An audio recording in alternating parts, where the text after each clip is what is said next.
Prairie Yard and Garden is a production of the University of Minnesota Morris in cooperation with Pioneer Public Television. Funding for Prairie Yard and Garden is provided in part by Heartland Motor Company, providing service for over 30 years in the heart of truck country. Heartland Motor Company, we have your best interest at heart. Farmers Mutual Telephone Company and Federated Telephone Cooperative, proud to be powering ASERA. Mark and Margaret Yackel Jolene, in honor of Shalom Hill Farm, a nonprofit rural education retreat center in a beautiful prairie setting near Windham in southwestern Minnesota. ShalomHill.org. I think most of us have a bucket list of some kind or another. You know, things we would like to do or places we would like to see. I'm Mary Holm, host of Prairie Yard and Garden, and come along today as we are going to visit someone with a whole different kind of bucket list. Join us to see what I mean.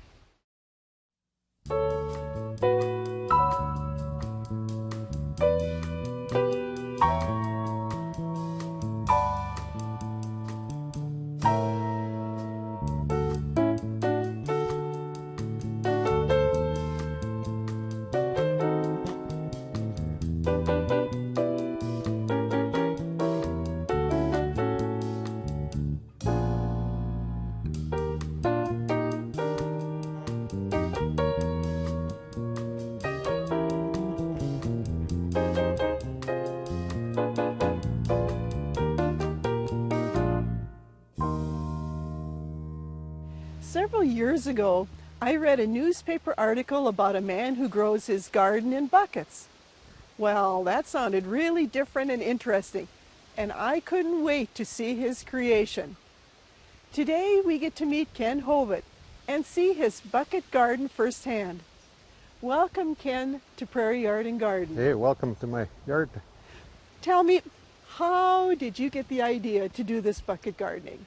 I was prompted because I was getting prompted to look for something different than what we had been doing because I was tired of fighting weeds and running around with a garden hose all day. So I was cruising the internet one day and happened to see this system or something like it. And I said, well, being an engineer by training, I can build that. So I did. And that's where we started. So how long have you been doing this? How long have you been doing the bucket gardening? This will be about the 7th summer now. Where did you get your buckets and your containers to get started? Everywhere I could find them. The best ones are the free ones, but if you advertise for them in the local shoppers or on the internet, you'll find them. Now I would recommend a variety of sizes. You know, the smaller ones or the shorter ones you can use for the non-root crops because they don't have a lot of roots to them. And the tall ones you keep for your root crops. Yeah, like onions that don't have a lot of root work very well in a short bucket. Things like tomatoes or carrots or beets that have a lot of root, you want a very tall bucket. So what kind of soil do you use in your pails? We've found the best to be potting soil. Most potting soils are kind of a peat soil or peat based, and that wicks moisture better than like your regular garden soil does. So that usually comes with a lot of weed seeds. And the bottom purchase product generally is weed-free when you get it. So, do you use the same soil from year to year? This is the 7th summer we've done this now, and it's the same soil we started with.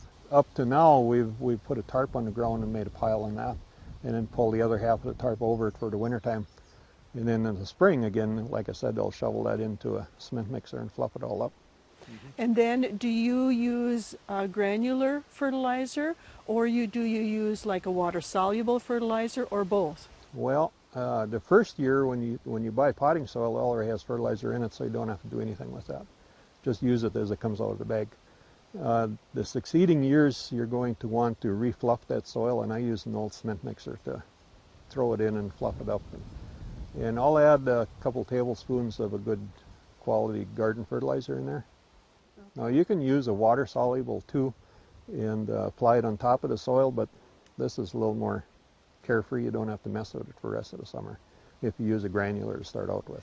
Do you start your own seeds then too for the plants that you're going to use? We mostly direct seed right into the buckets. We'll occasionally buy a tomato plant or two and plant in there, but this year we have direct seeded tomatoes, and they're about as tall as the rest of them are. So Really? Good How results early that do way. you start? as early as we can. This year we got a late start because of our schedule. Our own schedule got in the way a little bit, and then the weather hampered us some. But we try to be in by the middle of May, certainly, or even earlier if the weather looks nice. So. I would think that gardening up in the buckets, you can start because the soil would warm up a little bit earlier. It seems to a little bit, although I'm not so sure we really noticed that as much as a person might think. Okay. But yeah, it doesn't hurt. Do you look for varieties that are kind of a bush crop and don't get as big as some of them? If you can find bush varieties, they'll do pretty well in the buckets. Now, we've had zucchini in them for a number of years. This year the zucchini struggled a little bit, so we actually transplanted it out of a 5-gallon bucket and into a regular garden to see if it'll pick up and do better. But bush varieties would be preferable in a bucket, certainly. Otherwise, they'll vine all over and take up your whole garden. So, yeah. In the buckets that you plant vine crops in, you should probably fill the bucket as full as you can, so it doesn't have that ledge to hang over quite as much. But you can still experience some vine breakage there. Okay. So we keep most of our vine crops in the flat garden in the ground. Do you use stakes on the tomatoes then too to help Tomato hold them cages. up? Okay. Yes. All right.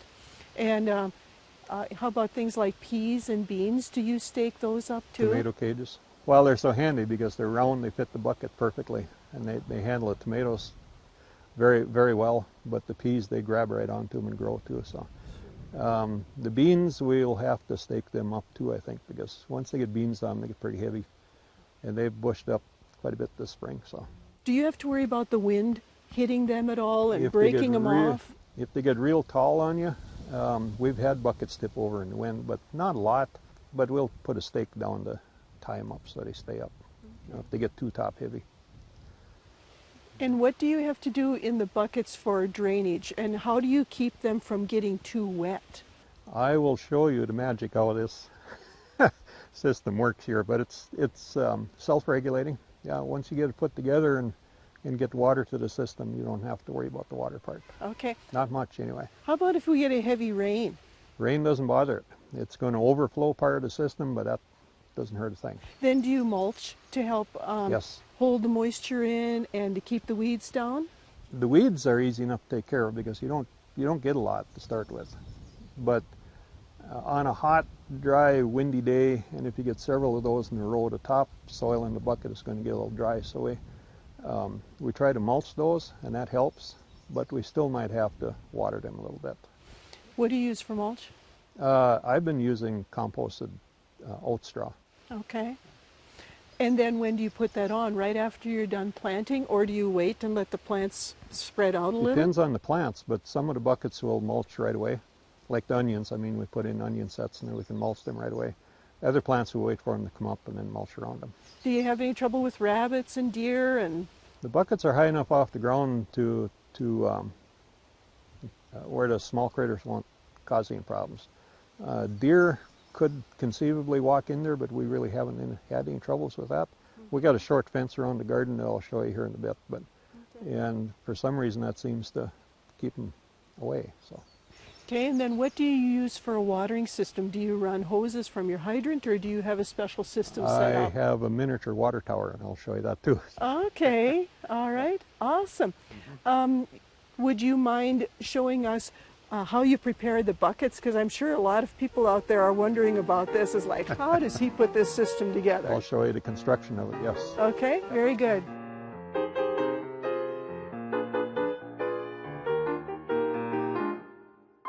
So Mary, I was going to show you how I constructed these bucket garden units. And as you can see, what we have in front of me here is my demonstration model. Now this one's just 5 feet long, so it fits in my car when I travel. The ones in the garden are 10 foot, and it seems to be pretty standard size. Works out much better. But as you can see, there's quite simply just two 2x4s on the sides. The trough in the middle is an eaves trough from a house. And then those particular models come with glue-on end caps. So you'll need an end cap in each end. And I use regular pole barn screws just to attach it because they have a little rubber washer so it doesn't leak. And then in the end is a float valve, and that's the part that's going to regulate the water level in the trough for you. This one's adjustable, so you'll have to tinker with it just a little bit to get the water level right. And you get the float valve where? I order them on the internet. Okay. Yeah. Okay. But you can use any kind of float valve that'll fit in there. These just happen to fit the best. And then to prepare the buckets for yourself, I use a 3-inch hole saw and put a 3-inch hole in the bottom of the bucket. And then inside of that is a 3-inch net cup. And that just sits right down in the bucket, slides right in that hole, and it just hangs there. So now when you fill your bucket with soil, you'll want to tamp a little bit of soil into that net cup so it's in there pretty firmly, so you don't have any big air spaces or anything. And then you just set that in the trough, and then that net cup and the soil in there will wick up the moisture from the trough, and that's your self-watering feature. And where do you get that net cup from? Those you can order online too. You can? Yeah. Okay. And so then the piping fittings from here, you can hook it up to a garden hose or a water tank or whatever you have, just for a continuous supply of water. And I use all black colored water fittings like this one, or the tubing is all black. If you use white, you can do that, but they're going to fill up with algae and then they'll plug up your valves. So in a nutshell, that's pretty much what it's all about. It's so easy, but yet it's just awesome. I like simple. Okay, Ken, now that we've built this, how do we get the water into the rain gutter? Well, once you get this trough system set up where you want to have it, you can supply water 2 different ways. You can bring your water or your garden hose over there and hook that up and leave that turned on, or you can hook it up to a tank. And like I did, and I'll be glad to show you how I did that.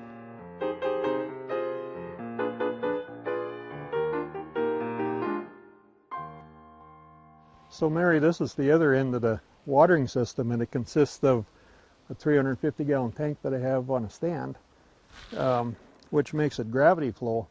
And the plumbing for it, it starts out right here, and as you can see, I got a hose hooked on there, which goes to each one of the troughs. So it's self-feeding. The floats in the trough regulate the water level, and so once I get the tank filled, I don't have anything to do with it. Makes it quite simple. You can go away for 3-4 days and not worry about it. I've got a sight gauge on here so I can see how the tank is doing for water. And right now, at the moment, the level is here. We started out with a full tank when we planted the garden, and that's all the water it's used. Drag a garden hose over here when I have to and fill it. Okay, do you collect rainwater at all? I don't, but it could be used that way if you're next to a building with a roof, of course. It's not open, it's all enclosed. And the tank, when we got it, was white, so sun could shine into it. And we have since wrapped that with black plastic to keep it dark. And as you notice, all my plumbing too is black pipe fittings and black tubing, and that keeps the algae out. So if I open this up to the sun, I'd have algae growing in there all summer. And that in itself isn't a bad thing, except it plugs up all your plumbing. Do you have any screens or anything on No. there in case any sand or anything gets into Nothing. the water? Okay. No, haven't had a lot of problem with that. So what actually controls the flow of the water from the tank over to the plants? The only thing that regulates is the float that's in each trough. Other than that, it's all gravity flow. You know, you don't have any valves to mess with or nothing. Okay. The valves do it all. And we're kind of in about the middle of summer now, and you're still on your first tank of Yes. water. So gardens they need water, obviously, but they don't actually use near as much as people think they do. Okay. Oh. Well, it's very efficient then. Okay, when you do water-soluble fertilizing of your vegetables, Mhm. do you put the fertilizer in here No. or? If I put it in here, every veggie's going to get it. And it's like thinking that every veggie has the same needs, and they don't.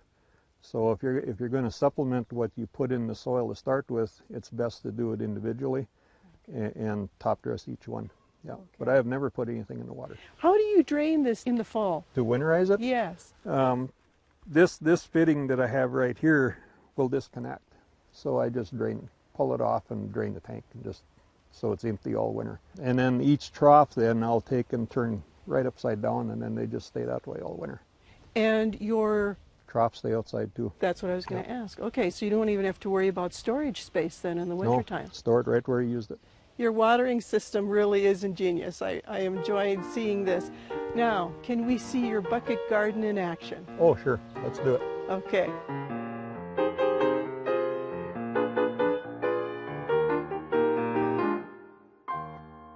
So, Mary, here we are right in the middle of the action on how this whole system works.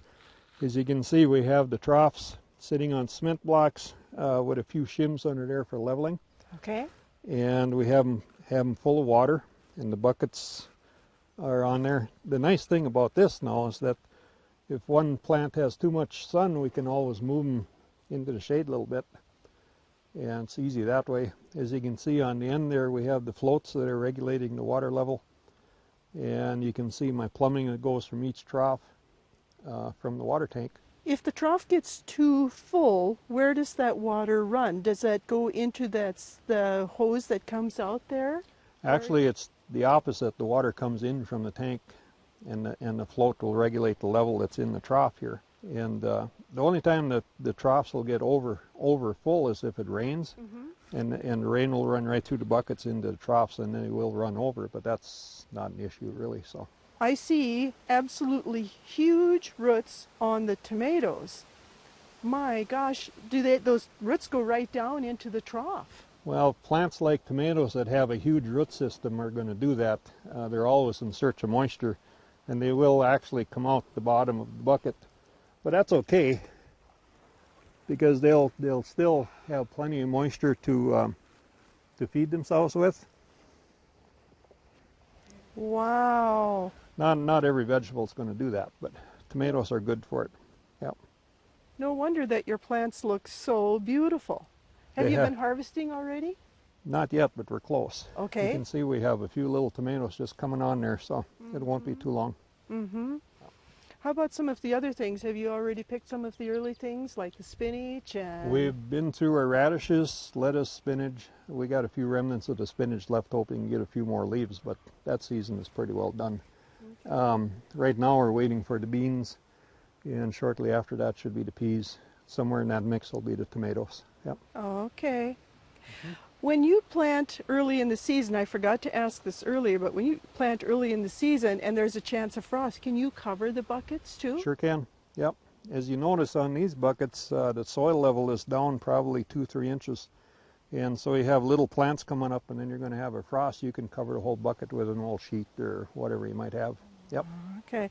Well, I notice how easy it is to just reach in and pick out any weeds. You don't even have to be down on your knees to Just do to get them up a little higher, so you don't have to bend over. so you don't have to bend over. Keep it Okay. easy. And then what do you have here? You don't have many weeds. What have you done for weed control in here? Well, to start with, when you purchase potting soil, you don't get the weed seeds with it, so you have a good start that way. As I said earlier, we've reused this soil now for 7 times. But as the garden veggies come up, they kind of drown out the weeds, so you don't get a lot. Okay. You might get a few challenges early on, but again, it's as easy as you pulling that one up. That's your weeding. Yeah. And how about where we're standing? I mean, you know, it seems like they've got weeds coming up all over the place and you don't. Well, as you can see, this is carpeted. I acquired quite a few pieces of free carpeting, which is the best kind to get. But it makes an excellent weed barrier, and it's nice, and it was cheap. How long have you had this carpet down? Probably 5 years now. The first 2 years we didn't, and we had a lot of weeds coming up, Sure. and it kind of made Sure. a mess of the whole place here. So I decided to try something different, so we did that. And again, you can get carpeting the same place you get buckets. You advertise for it, or just tell your friends you want free carpeting, and you'll get some. Well, if they're replacing Exactly. some good carpet in their house, then what do they do with the old? So you're really recycling. Is this still the same piece Yes, you've had for 5 it is. years? Yes. Oh, that's awesome. What are the things that you have felt have worked well with this system? It takes away the problem of watering. You know, that really has not been an issue unless you have a lot of long, dry weather, and the taller buckets then will get a little dry on top. Okay. But it's not hard to water them a little bit with a hose if you have to. Other than that, the shorter buckets and the ones that we have mulched really never need to be watered. The system takes care of itself that way. Wow. The ease of weeding or the small need of weeding is another big plus, and no bending over. You know, Are there any disadvantages of doing this? there's initial investment that could hold some folks back. Okay. You know, and then you got to scrounge around for buckets. It keeps you busy just getting all the pieces and parts together. But once you have it in place, I mean, like I said, we've used this for 7 years now. The investment lasts. You know, we haven't had to replace anything here. Even the buckets have held up well in the sunshine. So. Okay. Are there any things that you are trying different this year? Well, we tried straw bale gardening for 4 years, and it just didn't quite work out for us. So this year now we tried some elevated planting beds, and we're going to see how that works. We're kind of running out of buckets here, although it looks like we have a lot of them, but you learn what to plant in what buckets as you go along as to how much you need for yourself. Yep, talk about the buckets a little bit. We wound up with mostly 2 different sizes of buckets, the common 5-gallon one, and then I also found some smaller 2-gallon square buckets over there. Short buckets work real well for plants that don't have a lot of roots, like lettuce, spinach, onions, radishes, that kind of thing. It just saves on the amount of soil that you need. And then the tall buckets, you'll need them for the deep-rooted items like tomatoes, and then potatoes, of course, we plant them probably halfway down into the bucket, so they need a lot of room.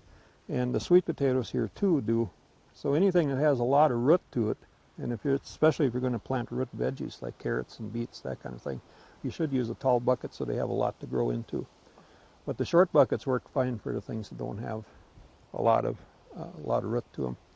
And you know, all the buckets I have here are used ones, and I got them from wherever I could find them. But there's buckets that used to be paint buckets, and there was plaster buckets, and I see a driveway filler sealer bucket and that kind of thing. And of course I washed them out good, you know, soap and water and everything when I got them, so we haven't seen any detrimental effects from using used buckets at all. So I can see where if you're planting things by seed, because you said you start a lot of it, where you plant right into the pail, do you have to worry about the spacing? Well, when you're planting peas and beans, you're purposely putting seeds about the right space to start out with. But when you're planting small seeded things like carrots, you know, let them come up, and then I would space them about the width of my thumb apart. Because if you crowd them too much, you're not going to get big root vegetables. Okay. You know, if you give them some space, and you hate to throw out good plants, thinning is tough. But if you keep them spaced correctly, you'll get some pretty nice big root veggies. So yeah, absolutely. Other things like lettuce really don't need to be thin. They kind of figure that out for themselves. So I'm really surprised to see sweet potatoes. Do you actually have sweet potatoes that form? We get potatoes in there, absolutely. Really? Yep, and pretty good sized ones. It's surprising what they do, but. How many do you get like per pail? Is it like 1 per pail? Probably usually, one big one and maybe 1 or 2 smaller ones in there. Yeah, it's enough to use a bucket for. Wow. They're worth the space.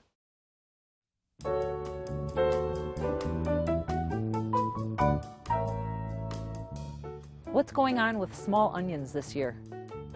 I think there's a combination of things. One, you might not have got them in early enough. It's really important to get them in.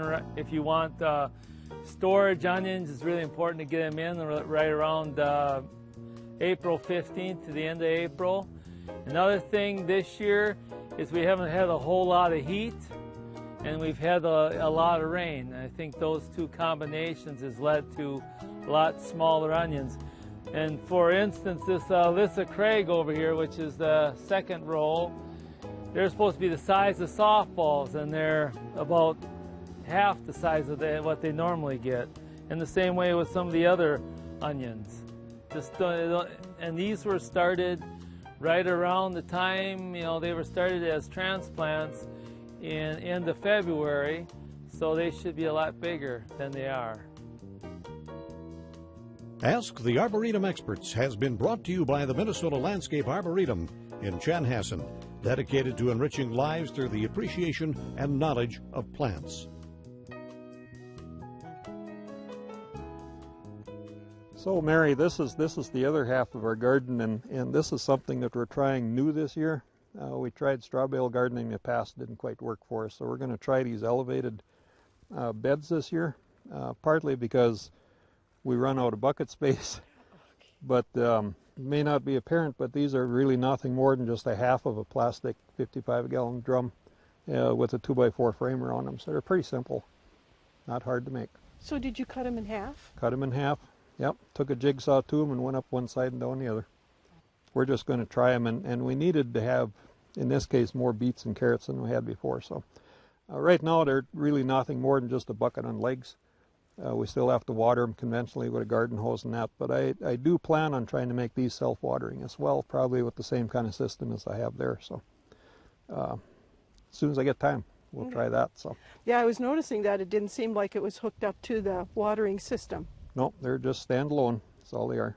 But they do have the advantage of not having to bend over, easy to weed. And again, when you plant things like this, you do need to thin them out too. So, yeah. And I noticed that you used the carpet here too for the weed control, which is just an awesome idea. Yep, pretty much for weed. These were odds and ends of what I fitted into there. So. Okay. And then the vine crops in front of us, they just don't work in the bucket system. They'll take over the whole place. So we keep them out by themselves.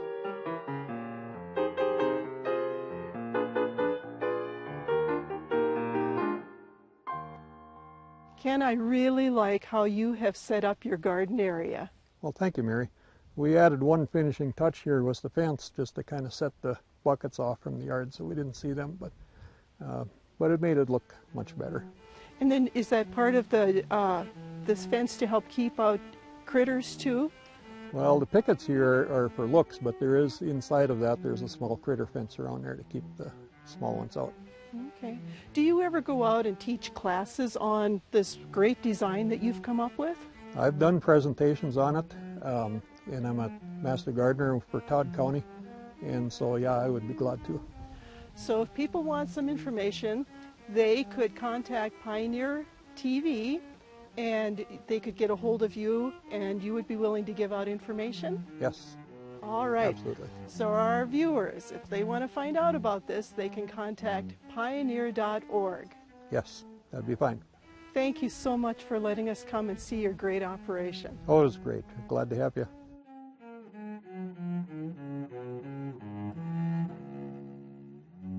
Funding for Prairie Yard and Garden is provided in part by Heartland Motor Company, providing service for over 30 years in the heart of truck country. Heartland Motor Company, we have your best interest at heart. Farmers Mutual Telephone Company and Federated Telephone Cooperative, proud to be powering ASERA.